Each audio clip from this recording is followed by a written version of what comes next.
Prime Day es el 16 y 17 de julio. Con las ofertas épicas exclusivas para miembros Prime, recibe el reconocimiento que tanto mereces.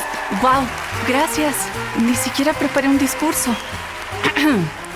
Quisiera agradecer a mi familia, que siempre necesita cosas. También a Sam, mi repartidor, por entregarme todas mis ofertas increíbles tan rápido. ¡Te adoro, Sam! ¡Mua! Compra ofertas en electrónicos, hogar y más este Prime Day, del 16 al 17 de julio.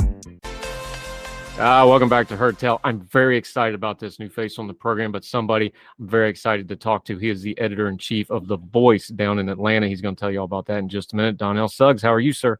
Good morning, brother. I'm fine. How are you doing? Thanks for having me. I love having you. This is one of the reasons I do social media. I get to meet new people, and now I've got an excuse to talk to them. So great to talk to you. Let's start big picture for a second, because I had something happen back when we were covering the midterms. I was talking to one of our regular election folks that does the data and stuff. I think politically, culturally, demographically, economically, any of those major narrative stories that we're covering nationally, and of course those show up at election time, I find Atlanta to just be one of the real fascinating places to watch in the country. I'm an outsider, you're an insider, you're there, you right there. Does it feel that way to you folks, that you really do have a microcosm of a lot of the wider issues going on, and we got them all right there in Atlanta right now? You're spot on. I think what's special about Atlanta is it really isn't Georgia. What Atlanta is the best of what America can be, with the ethnicities and different cultures, and also sort of kind of what happens when a city grows so fast that it has to just kind of be in the spotlight, even if it doesn't want to be. I always tell people Atlanta and Georgia are two different things. Atlanta's the capital city, but it's like nothing else in Georgia. So politically, it's like nothing else in Georgia, and now it feels like it's like nothing else in America.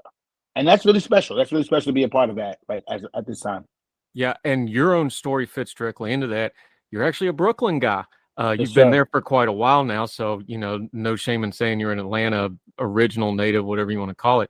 But you're one of them. Take your own story, walk people through that. You came to Atlanta, you're part of that story. You came into that community, you're raising your family there now. What got you there, and what makes you stay there and work? 16 years in Atlanta, 17 years this June. Met my wife here. My son was born here. My newspaper career really blossomed here. I moved here with the opportunity to work for a lot of smaller Black newspapers, because Atlanta still had those. Whereas in New York, there might be a few, but it was just harder to break into the industry as a young man without a ton of references outside of college newspapers. So Atlanta gave me my start. And in the meantime, in 2006, the Atlanta continues to change. So I'm kind of going along for that ride. And I just think that Georgia as a whole, but Atlanta in particular, is that story for a lot of people. They moved here from Detroit and Chicago and Philly, et cetera, New York, of course, New Jersey. And we got to start in maybe a different industry, or we got a fresh start in the industry that we love.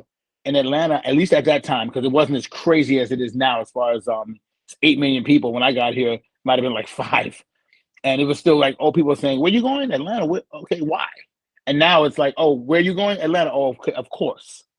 And that's the change. So I think my story is very similar to a lot of people, that it's just a place where you can get a fresh start, or get the start you were looking for. And that's definitely what happened to me. Yeah, Donnell Suggs, he's the editor-in-chief of the Atlanta Voice. You just mentioned it. You got your start in newspapers and writing.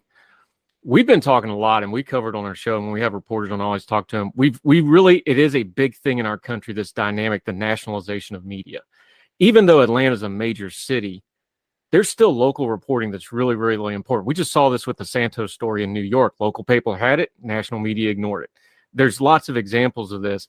Even in a major metro like Atlanta, one of our fastest growing, biggest metro, the diversity of it, the size of it, the way it's growing, the politics of it that we've seen in the last couple elections. Local media, even in a big city like that, really, really matters still, doesn't it? It does. It does. You're not going to get the stories about local politicians. You're not going to get the stories about city council. You're not going to get the stories about the school districts from a national media standpoint, unless something major happens, i.e. Herschel Walker, Senator Reverend Warren. When they got down to the nitty gritty, then of course, by the time they debate in Savannah, I'm elbow to elbow with CBS, CNN, ABC, and Fox News. I didn't see any of those people on the campaign trail in the early going when he first announced it, which I get it. It's not a national story yet. Then once it becomes one, now I'm like in a scrum with like Fox News, and it's great. For me, it's great. I know local people don't like to have the nationals kind of come in and bombard, but because we were on board from day one, I'm treated just like the New York Times and Wall Street Journal when there's a scramble. As a matter of fact, maybe even better in some cases in regards to Warnock's campaign, because they saw me when he was doing church parking lots on the west side of Atlanta with like 25 people outside. So when there's 25,000 people in College Park and President Obama's coming, they still see me. So local news is very important because we have the relationships that form when it isn't the coolest story in America. So when it becomes the coolest story in America, we're still there. Yeah, I'm glad you brought that up because this is why the just banging on the media, and I've tried to quit saying media. I try to distinguish news media, broadcast media. Those are very different things. Social You just media. mentioned these are still people and these are still relationships, even though it's a big business. So yeah, you need to build that relationship with a CBS News, a Fox News, and MSNBC, whoever the big national carriers is. They're like, oh, well, we know we can go to this guy and get good information. We can go to this outlet or we can go to this specific reporter. People can do that with their social media, though, too, even if they're other parts of the country. Start following specific reporters, specific outlets.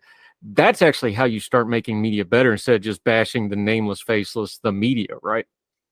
Please. I think it's great that we separate media, which is a form of communication, from journalists, which is a professional person that knows how to deliver a message. Just like I can sing, but it's not well. I don't want to call myself a singer just because I sang a song in the shower this morning. You shouldn't call yourself a journalist if you're just out there writing something down on Twitter or Instagram or TikTok. So that's okay, but that's a form of media. Just like my singing is a form of noise. That's a form of media, and that's okay. So I think the locals our jobs are so much more important now because there's so many people who can get a message out. It might not necessarily be a good one or even true. So you need to have that local media there, that source that you can trust and say, hey, wait a minute, I'm just going to check AtlantaVoice.com or I'm going to check Donnell's Twitter feed because he's usually involved in that stuff. And that's happened a bunch of times, especially during the campaign.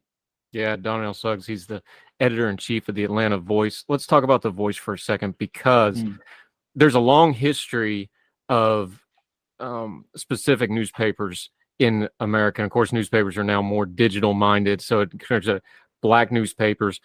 Other ethnic groups had their own newspapers. This is a long tradition that kind of sort of dropped off in the last few years, but there's folks like you. I know in my home state, even as non-racially diverse as West Virginia can be, we have Black by God, things like this. There seems to be a movement back towards this, using the new technology with the old ideas. Why is it so important for these people groups, whether it's a Black group or whatever, to have their own voice in their own media? Because like we talked with local media, there's some stories that you can just cover that way that nobody else can. And I think you just said it best. Not that a white reporter from the New York Times couldn't come to Atlanta and tell a story about a lady with a flower shop in College Park, Georgia. Not saying that he or she couldn't do that, but would they do that? I think local media in West Virginia, Philadelphia, the Philadelphia Tribune, for example, one of my favorite Black newspapers, Amsterdam News, one of my favorite Black newspapers in Atlanta, in New York, the Atlanta Voice, etc. I think we have a beat on some of that more ground level stuff that you still need. And in the case of websites like Word in Black, there are websites that are saying, hey, listen, let's get these Black newspapers together. Let's get online. Let's make a digital front and get the word out still, because I think it's still important that we tell our own stories still. We were doing that in the 20s, 30s, 40s, 50s, 60s, because we couldn't get into mainstream media. And then once we began to do that, just like in college and sports as well, well, then maybe I don't need to write for the Atlanta Voice. I can write for the Atlanta Journal-Constitution. And there are some great journalists there. I don't care what color they are. But in the same token, I'm at a Clayton County school talking to someone at a warming station in Jonesboro that no one else would care about because it's not on their beat. Whereas with me, it's more local, so I better get down there. And you end up being able to tell really good stories. So I feel like the push towards Black journalism, I think it's a real thing. And even though I just came from a major newspaper. The Atlanta Business Chronicle is a major news. It's the second largest paper in the state of Georgia. And I feel like it's the most important because we talk about development and business. I was there. When an opportunity came to run the Black newspaper in town, I jumped at it because I felt like it was important to be able to continue to tell our stories.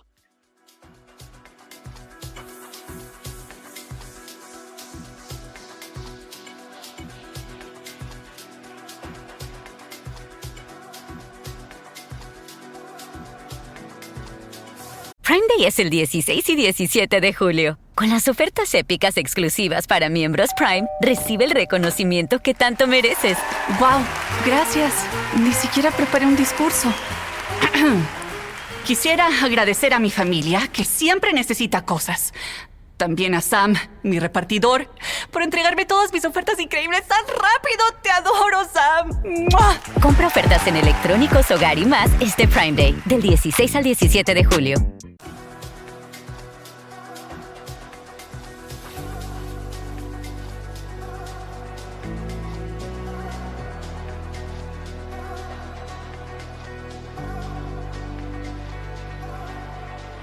Yeah, Donnell Suggs, editor-in-chief of the Atlanta Voice. Let's take an example that you already mentioned. Senator Warnock, now senator. I'm an outsider. I'm a national guy. So I'm basically going off what I read and talking to people. And when I talk to people about the last runoff, and it ran into this runoff with Senator Warnock, that first runoff race, there was the national narrative, and then the Trump jumped in, and then there was the complete disaster piece of the GOP and how they handled that and telling their own voters not to vote and all that. That was the national narrative. But when I talked to people locally and I started talking to sources like what you folks do, they're like, no. There's a story with the Raphael Warnock, the church stuff, some of the really ugly stuff, that how personal that race got. And it carried over because it was only 2 years until the next one. That was the local story that the national kind of missed. And that is one of those great examples of, like, politically, everybody's like, well, how did you see this coming? Well, because if you talk to the local people, the story was completely different than the national narrative that came in later. And now you got to, now on his own terms, Senator Warnock. Again, we were covering Warnock when the idea was just floated about him 2 years ago, potentially running for Senate. So this wasn't new stuff for us. We were covering Ebenezer Baptist Church whenever they had MLK different celebrations, etc. So again, he was familiar to us. So when we jumped into this thing, it wasn't like we were talking about someone that we had to kind of discover. We knew him already, and it just read differently. It doesn't have to read better. It just read differently because I was already covering his church, or I was already talking to parishioners at his church. So it wasn't like we parachuted in and tried to figure out this guy. We knew this guy, and I think that's the strength of being the only Black newspaper, the only Black print and online newspaper in Atlanta. We still have that cachet with a lot of these people, especially particularly a reverend at the most prominent church in the city, I think in the city period, let alone Black church. So that comes with being local and already being on the ground. And that's a culture thing, Black church, man, even if you come from a church background, that's unique in and of itself. It really needs to explain to folks that don't understand it, because it was really one of those things with, and this is the best way I can think to explain it. You can explain it better than me. Is like, look, this is one of those things that's in sort of like, we talk amongst ourselves about certain things, but you don't get to criticize it from the outside. It was that kind of a dynamic, but a national audience may not be familiar with, especially Southern church culture in that community. The Black church was the place where we could go, kind of like how guys talk at the barbershop now. Let's take it back to when we couldn't drink out of that water fountain or sit at that lunch counter. But the Black church was the place where you can go, quote unquote, let your hair down and have our conversations about how things are going to go. And in some cases during the civil rights movement, have our conversations about what we're going to do. So the Black church has a certain cachet and prominence still to this day. That's a place where we can be ourselves, and you don't have to necessarily mix words or keep some things on the wraps. These days now you get canceled for everything. Well, I've been to Black churches where folks is talking about how we're raising our kids, why we don't have jobs, how you're dealing with your wife, and it's like, this is your father, your mother, in a sense, your pastor telling you this is how you're supposed to do it. You ain't doing it right, and that's why Black church is still extremely important. Yeah, Donnell Suggs joining us, editor-in-chief of the Atlanta Voice. We're going to link to it, by the way, so you can find his publication and the great work. He's got some really good young reporters. I was reading through this stuff. The key to the First Amendment, when we talk about freedom of speech, is, do you tolerate somebody that's against your speech? Do you defend their right to say something you disagree with? It's kind of the same thing with the press. We need to have an adversarial press because there's a lot of accountability that needs to go away, and everybody covers things a little differently. It's almost like the old Jordan thing, Republicans buy shoes too, right? If you're on the right, you should be protective of progressive press. Progressive press should be protective of conservative press. This thing all goes together. How do we get past that so that we're talking about journalism? Because it really does seem like it's gotten more and more partisan, and there's nothing wrong with that. But overarching that is, I think there's been some taking advantage of the freedom of the press under the guise of that, and we're missing the bigger picture. Like, no, we need all of this media working, even if they're at cross purposes sometimes, because when it comes to things like government or corruption or big corporations or demographic changes or whatever, the press is still supposed to be that outlet between the people and those halls of power. How do we tell that story a little bit better in a bigger picture way? So like, hey, even if I disagree with this publication, it's important that they're there. I'm gonna use this moment to take a shot at television and radio. I think they're more bipartisan than we are in the printed press, because we can't be, unless you're literally like, telling you, advertising yourself as a right wing this or right wing that. For the most part, we're reporters, and we're going to ask questions of people, and we're going to report it. I think television, and particularly television, and then radio are like, wait a minute, we need these audiences, so we better go down this lane. Fox News has phenomenal journalists there, but they have a job and they have bosses that make them say some of the things they say. Tucker Carlson's a really good journalist. I don't think a lot of people know he was an excellent reporter. But no one cares anymore, because on TV, he's saying these things that make you say, oh, either I love this guy or I hate this guy. And he's got to do what he has to do to feed his family. I get that. I wish he wouldn't, and be a little more careful. With that said, I think as a newspaper reporter and someone that writes for a printed paper and online, I have to just be gray. Here's what happened. I was at Walker rallies. I was at Warnock rallies, for example. It wasn't like I was telling some more than the others. And I think that's the difference between those two mediums, or those three mediums. And I think we should get back to having all three mediums, radio, TV, and print, just be journalists and not necessarily have any sides. When did that happen? We didn't used to have that. But, this is grown folk talk that we do here. We don't yell, we talk through things. You're in a business, you run the paper, you're an editor-in-chief. You understand that digital side is now the lifeblood of print media. I mean, you just got to be or you're dead, because we've seen it all across the country. How do you transfer that to the new technology without changing the principles of it? Because that's what the print media, again, let's break this down. Broadcast media, that's a whole different business model than journalism, than investigative journalism, than print media. How does print media push ahead? Because you're doing it. This is your job now. You try to take print media and investigative reporting and put it in a digital context. How do you see it as somebody that's doing it and trying to evolve with it as it's changing under your feet? And you mentioned earlier, I have a really good young journalist. When you say young, they're like 24 and 21 in particular. They're kids.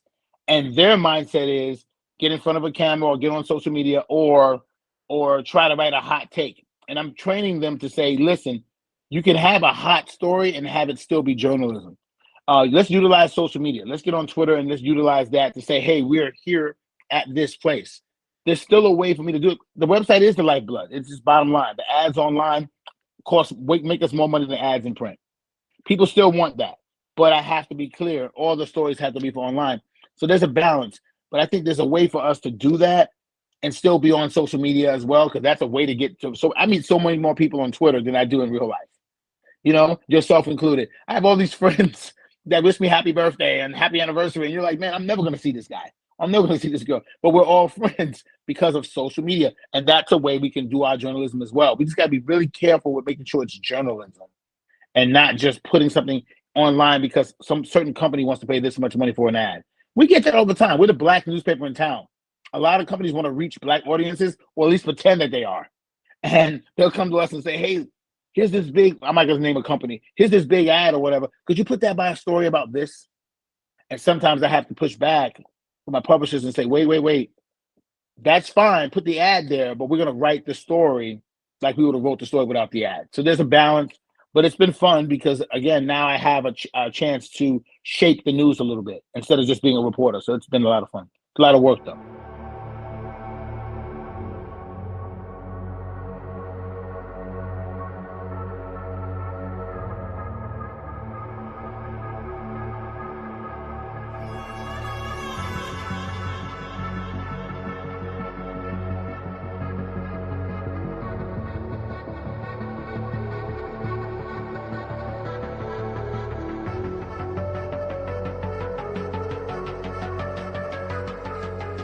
Yeah, Donnell Suggs, editor-in-chief of the Atlanta Voice. Let's throw some good news in that mix, though, because some of this has been a little heavy. One thing I find interesting with the younger journalists coming up, younger commentators that I get to work with and do some mentoring with them, one of the things I really like to do is this stuff is their natural ecosystem, though. So I think there's going to be some innovation in this because you don't have to train them to do TikTok. You don't have to train them to multi-platform. They just naturally do it. They already know, they brand themselves. You don't have to teach them brand, our age group, we talked about networking back in the day, right? You don't have to tell them that. They do it naturally. It's their natural language. Some of this, I think, is just going to kind of fix itself because I think this upcoming generation that's already technologically savvy, if you can do what you just said about mentoring them, they already got the rest of it. I think we're actually on the brink of seeing some real innovation in how things like media and journalism are done, just because this group of people are going to do it in a way that's never been done before. The business has changed. Now you have publications that you don't need a print press. You don't need an office. There's some that don't even have an office. It's just like we all get on Google Meet and we'll have our staff meeting, and then boom, guys or girls are out covering stories, national stories, local stories. So the business will change, and thankfully, these young people, I call them kids sometimes. I'm 45. I call them a kid. If you're 21, I could be your dad, and it's like that's amazing because I was always the kid in the newsroom. I was always up until my last job. I was one of the youngest reporters there, and now it's like 45 is the old guy, which is great because I still have those things where I say, "Wait a minute, go back and ask that one more question," or I know they're zooming the press conference, but it's right downtown. Go ahead and go to that. You still need guys like us to say, go to the press conference. I know it's on Zoom, or I know they're going to have it on whatever, but go down there and check it out. So these kids are coming with a ton of talent and a ton of technological skill, but there's still room for ask another question, call them back, go visit that said business or that said politician. So the business is changing for sure, but some of our old tenets, they still matter. Yeah.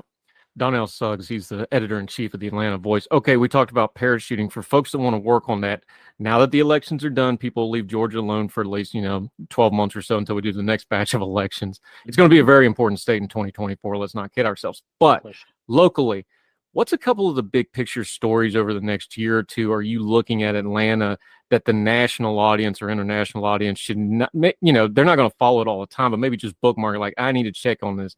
Is it the demographic changes? Is it the economics? Is it the Buckhead stuff? What's the stuff that you're watching and kind of keeping an eye on between now and the election? When folks parachute back in, you can be like, oh, we've been here. Here's your cue card on what you need to talk about.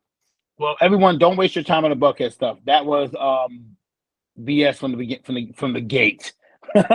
We're not going to annex off the most expensive properties in the city because someone wants a fence around it. So that's out. Don't worry about that. We still should keep an eye on Senator Warnock. As a matter of fact, he just got sworn in. What's that? Today. He's going to get sworn in today. And Senator Ossoff will be going up 2024. So keep an eye on that. He'll be back to have to get back out on the campaign.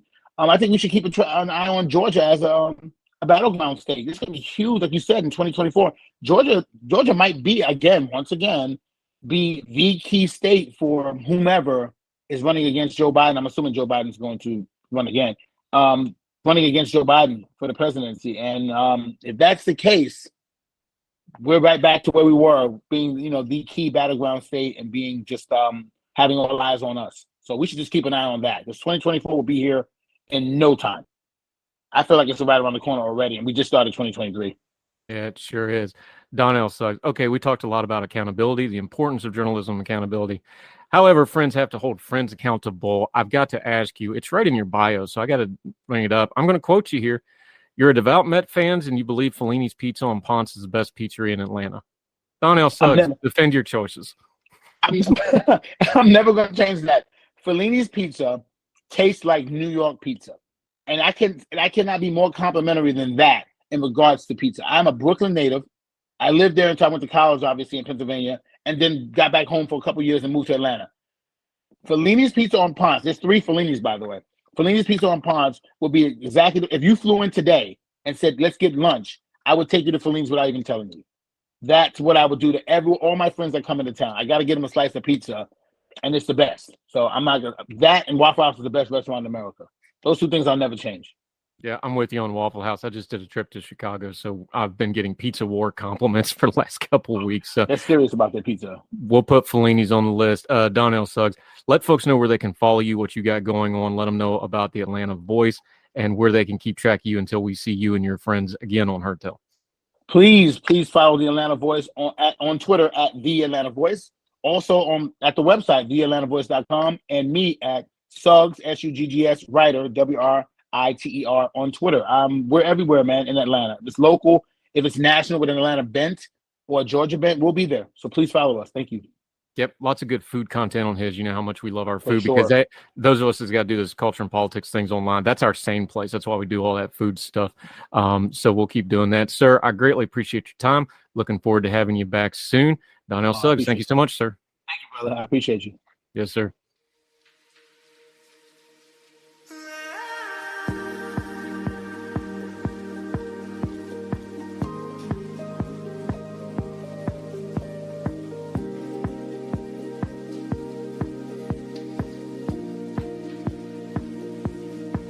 Prime Day es el 16 y 17 de julio. Con las ofertas épicas exclusivas para miembros Prime, recibe el reconocimiento que tanto mereces. ¡Wow! Gracias. Ni siquiera preparé un discurso.